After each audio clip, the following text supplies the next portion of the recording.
Assalamualaikum warahmatullahi wabarakatuh. Bismillahirrahmanirrahim. Alhamdulillahirabbil alamin wa bihi nasta'inu ala umuri dunya waddin. Wassalatu wassalamu ala asyrafil anbiya'i wal mursalin. Sayyidina Muhammadi wa ala alihi wa sahbihi ajma'in, amma ba'du. Marilah kita melanjutkan pengajian kitab Mafahim Yajib Antusohah karya Sayyid Muhammad bin Alawi Al-Maliki. Bismillahirrahmanirrahim. Wa huwa sallallahu alaihi wasallam wa in kana qad mata illa annahu hayyun hayatan barzakhiyatan kamilatan yasma'ul kalama wa yuruddu salama wa tablughuhu salatu may yusalli alaihi. Baginda Nabi Muhammad sallallahu alaihi wasallam meskipun beliau sudah wafat, namun sebenarnya beliau hidup sempurna dengan kehidupan alam barzakh. Beliau bisa mendengar perkataan, bisa menjawab salam, dan sampai kepada beliau salawatnya orang yang membaca salawat terhadap beliau. Assalamu alayka ya Rasulullah, assalatu wassalamu alayka ya Rasulullah, assalatu wassalamu alayka ya Rasulullah. Ataupun ya Nabi salam alaika, ya Rasul salam alaika, ya Habib salam alaika, salawatullah alaika. Maka salamnya akan dijawab oleh Nabi, sedangkan salawatnya akan sampai terhadap baginda Nabi Muhammad sallallahu alaihi wasallam. Wa tu'radu alaihi a'malul ummati fayafrahu bi'amalil muhsinina wa yastaghfiru lil musiiina. Dan amal-amal umatnya diperlihatkan terhadap baginda Nabi. Maka apabila ada umatnya yang mengerjakan kebaikan kemudian diperlihatkan terhadap baginda Nabi, maka baginda Nabi akan bahagia, senang. Adapun apabila umatnya mengerjakan kejelekan kemudian diperlihatkan kepada baginda Nabi Muhammad sallallahu alaihi wasallam, maka beliau akan memohonkan ampun kepada Allah Subhanahu wa taala untuk umatnya yang berbuat maksiat, untuk umatnya yang berbuat jelek, untuk umatnya yang berbuat keburukan. Wa inna Allah harrama 'alal ardi an ta'kula jasadahu fa huwa mahfudhun minal afati wal awaridil ardiyah. Dan bahwasanya Allah Subhanahu wa taala mengharamkan bumi untuk memakan jasad beliau. Maka beliau itu terjaga dari kerusakan, terjaga dari kejadian-kejadian yang ada di bumi. Seperti manusia-manusia pada umumnya, biasanya ketika sudah mati dan dikuburkan itu akan hancur atau bau busuk ataupun dimakan ulat. Tapi Rasulullah Shallallahu Alaihi Wasallam dijaga oleh Allah Subhanahu Wa Taala. Jasad beliau akan tetap utuh, tidak akan busuk, bau busuk, tidak akan dimakan ulat dan tidak akan hancur. Itulah jasadnya para nabi. Memang selain para nabi ada juga yang dijaga oleh Allah tetap utuh, seperti jasadnya para ulama, jasadnya orang yang adzan karena Allah, ikhlas karena Allah, jasadnya para syuhada dan lain-lain.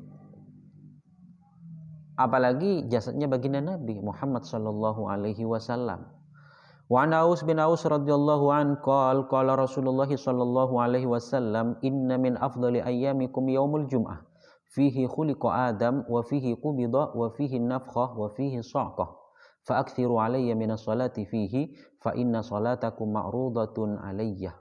Qalu ya Rasulullah wa kaifa tu'radu salatuna alayka wa qad arimta ya'ni balita. Faqala inna Allah azza wa jalla harrama 'alal ardi an ta'kula ajsadal anbiya. Dari Aus bin Aus Ats-Tsaqafi radhiyallahu an, beliau berkata, Rasulullah sallallahu alaihi wasallam bersabda bahwasanya hari-hari kalian yang paling utama adalah hari Jumat. Jadi hari Jumat itu adalah hari yang paling utama. Di hari Jumat diciptakan Nabi Adam. Di hari Jumat pula wafatnya Nabi Adam. Di hari Jumat ditiupkan ruh, bukan ruh, sur. Ditiupkan sangkakala oleh malaikat Israfil.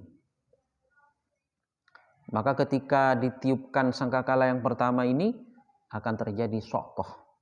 Dan sokoh ini juga terjadi di hari Jumat, yaitu kematian seluruh makhluk kecuali makhluk-makhluk yang memang dikehendaki hidup oleh Allah Subhanahu wa taala. Ketika ditiup sangkakala sur oleh malaikat Israfil, maka seluruh yang ada di bumi fasa'iqah, maka akan binasa, akan mati semua.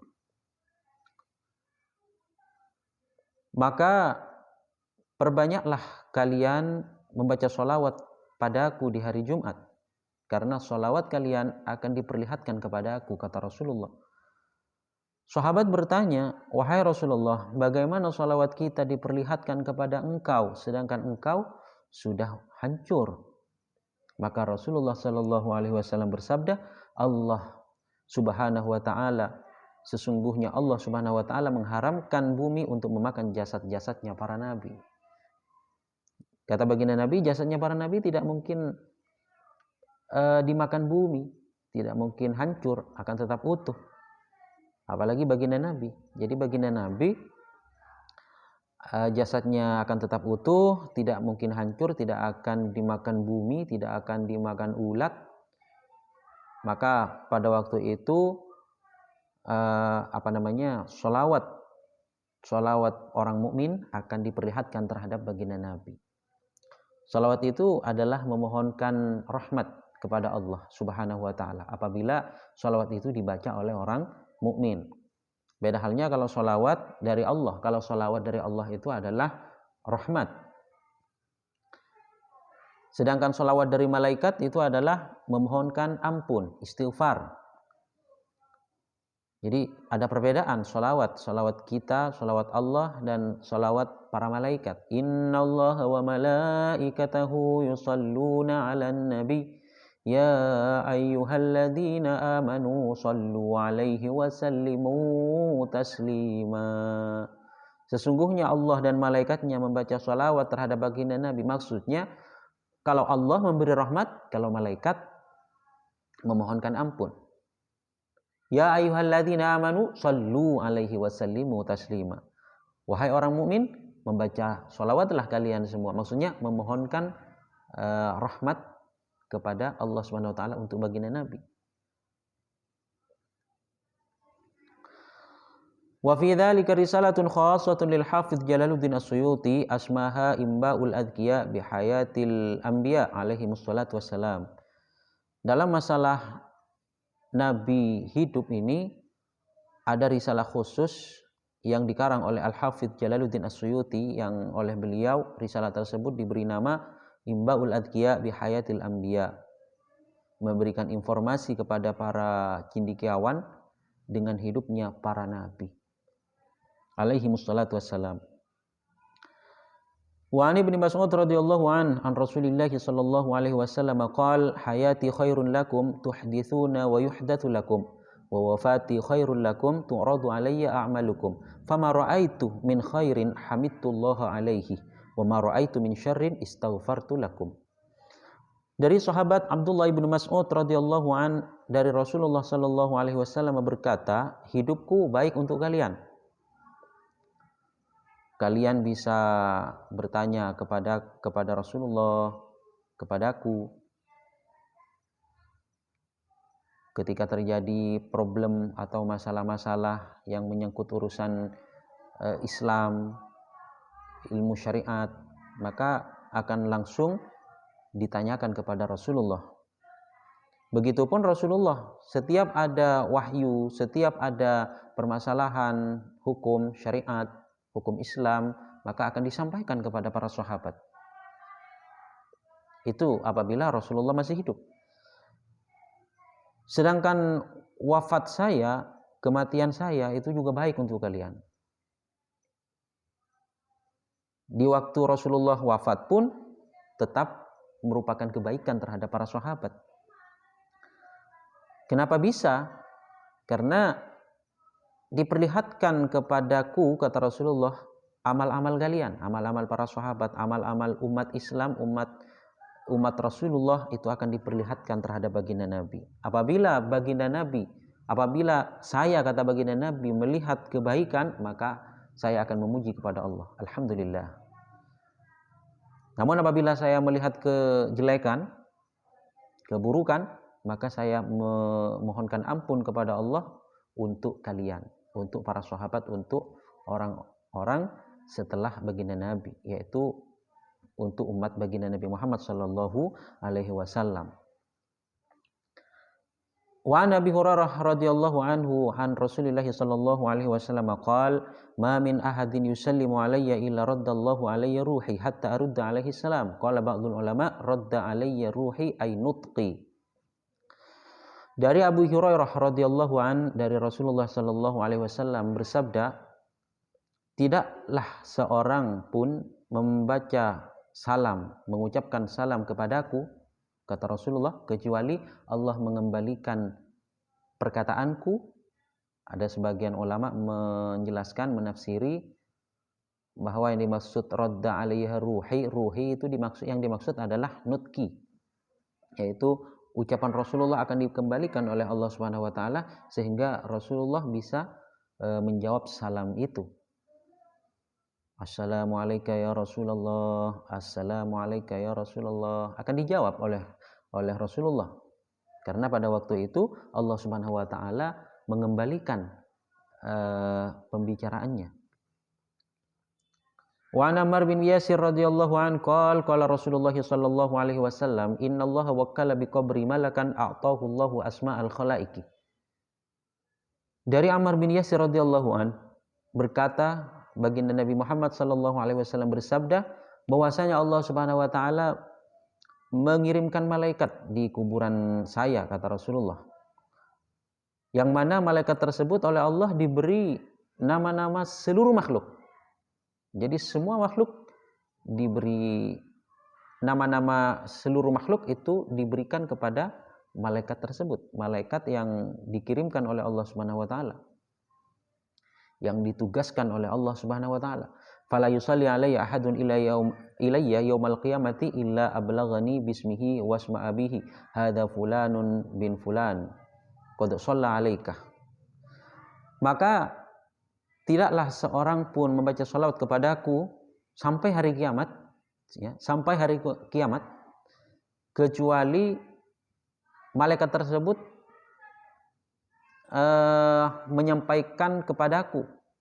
menyampaikannya kepadaku dengan namanya dan nama-nama ayahnya. Misal Zaid membaca salawat terhadap baginda Nabi, Allahumma sholli ala sayyidina Muhammad sallallahu ala Muhammad, dengan salawat apapun, salawat Jibril, salawat Ibrahimiyah. Ini salawat Ibrahimiyah, salawat yang lebih utama, yang paling utama, yaitu salawat yang dibaca ketika sholat. Salawat nariyah, salawat tiba, salawat berzanji. Maka Zaid yang membaca salawat tersebut akan disampaikan oleh malaikat, ya, kepada baginda Nabi Muhammad sallallahu alaihi wasallam, disetorkan kepada baginda Nabi bahwa Zaid bin Amr membaca salawat kepada engkau wahai Rasulullah, disampaikan kepada baginda Nabi. Itu tugas malaikat yang dikirimkan oleh Allah Subhanahu wa taala yang berada tepat di kuburan Rasulullah sallallahu alaihi wasallam di Madinah. Karena Rasulullah sallallahu alaihi wasallam lahir di Mekah, wafat di Madinah dan dikuburkan di Madinah. Mauliduhu bi Makkatal Aminah, wafatuhu bi Thaibatal Madinah. Kelahiran baginda Nabi yaitu di Mekah yang aman. Wafatuhu bi Thaibatal Madinah. Wafatnya yaitu di kota Thaibah, yaitu kota Madinah.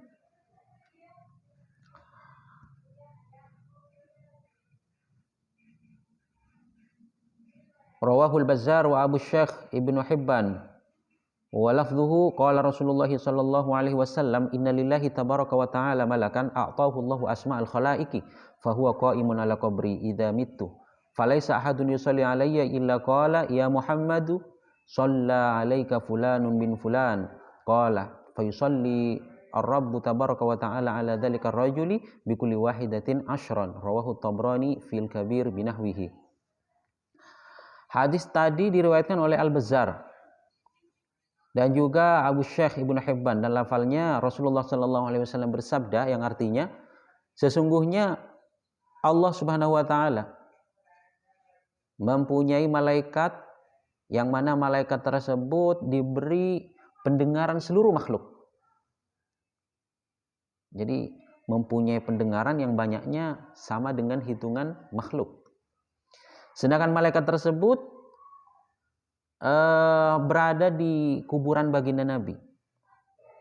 Kata baginda Nabi, malaikat tersebut berdiri di atas kuburanku ketika saya mati. Maka tidaklah seorang pun membaca salawat kepadaku kecuali malaikat tersebut berkata, wahai baginda Nabi Muhammad, membaca fulan bin fulan membaca salawat kepada engkau. Kemudian Rasulullah bersabda, maka Tuhan Allah Subhanahu wa taala membaca salawat kepada orang itu. Setiap satu salawat dibalas 10 kali. Jadi ini sebenarnya berlaku bukan hanya kepada satu orang saja, tapi kepada seluruh makhluk. Siapapun itu yang membaca salawat terhadap baginda Nabi, maka Allah Subhanahu wa taala akan membalasnya 10 kali. Satu kali dibalas 10. Apabila 10 dibalas 100. Membaca salawat 100 dibalas 1000. Hadis tersebut diriwayatkan oleh Imam Tabrani fil Kabir, di dalam Al-Kabir. Wa huwa sallallahu alaihi wasallam wa in kana qad mata illa anna fadlahu wa maqamahu wa jahahu 'inda rabbih baqin la syakka fi dzalika wa la raiba 'inda ahli iman. Baginda Nabi Muhammad sallallahu alaihi wasallam meskipun beliau telah wafat, hanya saja keutamaan, derajatnya, kedudukannya, pangkatnya di sisi Allah masih tetap. Dan tidak ada keraguan untuk orang-orang yang beriman. Jadi orang-orang yang beriman, ahlul iman, tidak mungkin ragu dalam masalah ini. Pasti mereka mengakui bahwa baginda Nabi utama, mulia, pangkatnya di sisi Allah sangat mulia, baik beliau di waktu hidup maupun setelah beliau meninggal dunia. Tetap beliau mempunyai keutamaan yang hebat, yang agung, yang abadi. Walidzalika fa inna tawassula bihi ila Allah subhanahu wa ta'ala innama yarji'u fil haqiqati ila i'tiqadi wujudi tilkal ma'ani wa i'tiqadi mahabbatihi wa karamatihi 'inda rabbih wa ila al-imani bihi wa bi risalatihi sallallahu alaihi wasallam. Maka tawassul, yang dikatakan tawassul itu kita berdoa kepada Allah namun melalui pelantara baginda Nabi. Baik tawassul ketika beliau masih hidup ataupun beliau telah wafat. Itu sebenarnya kembali kepada hakikat. Secara hakikatnya kembali kepada i'tiqad, kepada keyakinan adanya sifat-sifat itu. Kembali kepada keyakinan kecintaan kepada baginda Nabi dan keyakinan bahwa baginda Nabi itu mulia di sisi Allah Subhanahu wa taala. Dan kembali kepada keimanan kita kepada beliau, kepada keutusan beliau Muhammad sallallahu alaihi wasallam, walaysa huwa ibadatan lahu. Jadi tawassul itu bukan kita beribadah kepada baginda Nabi, bal innahu mahma 'azumat darajatuhu wa 'alat rutbatuhu fa huwa makhluqun la yadurru wa la yanfa'u min dunillahi illa bi idnihi. Qala ta'ala, Qul innama ana basyarum mithlukum yuha ilayya annama ilahukum ilahu wahid. Al-Kahfi Surat Al-Kahfi ayat 109. Jadi kita bertawassul kepada baginda Nabi ketika baginda Nabi hidup ataupun setelah baginda Nabi telah wafat. Tapi kalau masih hidup kita tidak mungkin tawassul karena kita tidak menututi baginda Nabi. Tidak ada di zaman baginda Nabi. Ya para sahabat ketika beliau masih hidup bertawassul, ataupun kita setelah beliau wafat kita bertawassul kepada beliau bijahi sayyidina Muhammadin. Maka tawassul tersebut sebenarnya bukan menyembah terhadap baginda Nabi, namun karena kita meyakini bahwa baginda Nabi mulia di sisi Allah, bahwa baginda Nabi agung derajatnya, tinggi pangkatnya, maka kita bertawassul terhadap baginda Nabi. Itu sebenarnya bertawassul.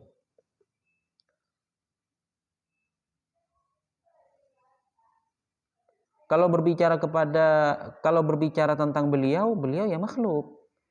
Beliau tidak memberikan madarat, tidak memberikan manfaat. Semuanya atas izin Allah Subhanahu wa taala. Seperti firman Allah Subhanahu wa taala di dalam surat Al-Kahfi ayat 109, "Qul innama ana basyarum mithlukum yuha ilayya annama ilahukum ilahu wahid." Katakan Muhammad, bahwasanya saya hanya manusia seperti kalian, diberi wahyu, yang diberi wahyu, dan Tuhanmu lah itu adalah Tuhan yang esa, yang satu, yang tunggal. Jadi ala kulli hal bahwasanya baginda Nabi memang manusia biasa, tapi tidak seperti manusia biasa yang lain, tidak seperti manusia pada umumnya. Karena beliau mempunyai keistimewaan, khususiat, keistimewaan daripada manusia-manusia yang lain. Tinggi derajatnya, tinggi pangkatnya, kedudukannya di sisi Allah Subhanahu wa taala. Sehingga kita sebagai umat Islam, sebagai orang mukmin yang mempercayai hal itu, tidak ragu, tidak meragukan hal itu, tidak meragukan kedudukan beliau, tidak meragukan keutamaan beliau. Maka kita ketika berdoa, bermunajat kepada Allah Subhanahu wa taala, kita bertawassul kepada baginda Nabi Muhammad sallallahu alaihi wasallam, bukan dalam rangka ibadah, bukan dalam rangka menyembah baginda Nabi, tapi dalam rangka kita diterima doa kita dengan sebab keutamaan, dengan sebab kedudukan Rasulullah sallallahu alaihi wasallam yang tinggi itu. Itulah sebenarnya hakikat daripada tawassul. Bukan menyembah, tapi untuk lebih diterimanya doa. Karena baginda Nabi yang agung dijadikan pelantara kita untuk kita sampai kepada Allah Subhanahu wa ta'ala. Itulah mungkin yang bisa kami sampaikan di kesempatan ini. Terima kasih atas segala perhatian, mohon maaf atas segala kekurangan. Wallahul muwaffiq ila aqwamit thoriq. Assalamualaikum warahmatullahi wabarakatuh.